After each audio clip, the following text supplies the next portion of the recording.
heures, 125 trains ont été arrêtés.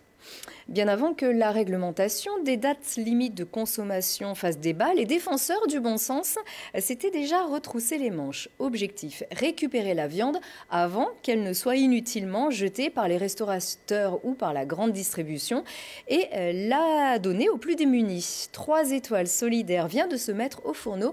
Marie-Laure Caffin. 1 tonne, c'est la quantité de viande jetée par jour à Grenoble. Pour remédier à ce gâchis, la Banque alimentaire s'est lancée dans la récupération des produits dont la date limite de consommation arrive à terme pour la faire revivre sous forme de plats cuisinés. Christian, autrefois chef de la restauration municipale, a mis ses compétences au service de la solidarité pour produire des repas sains qui respectent les réglementations. Le fait de recuisiner un produit permet de prolonger la vie du produit, la fameuse seconde vie, de 5 jours.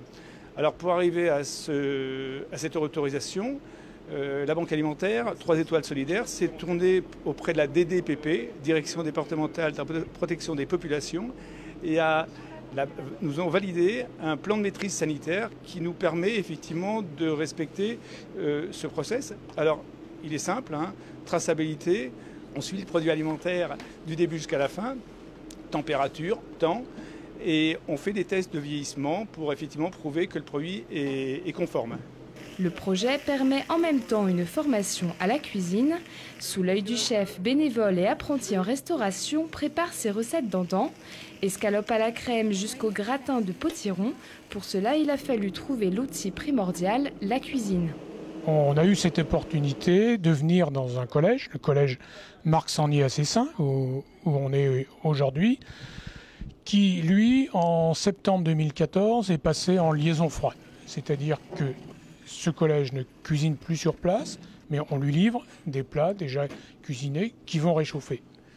De ce fait, une partie de la cuisine était inutilisée et on a regardé avec les services du conseil départemental si on pouvait partager cette cuisine. Tout est fonctionnel. On est dans une cuisine professionnelle qui a la capacité de cuisiner au moins ces 200 kg de viande par jour.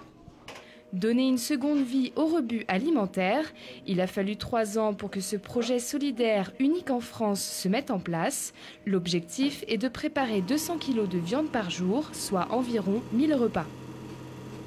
La Banque alimentaire, les Restos du Cœur, le Secours populaire et le CCAS de Grenoble organisent pour la première fois le dîner de l'ancien musée parrainé par Michel Fugain. Le 24 novembre prochain, le chef du Fantin-Latour, le restaurant, Stéphane Froidevaux, mitonnera un repas gastronomique dont les bénéfices seront versés aux acteurs grenoblois qui œuvrent auprès des plus fragiles.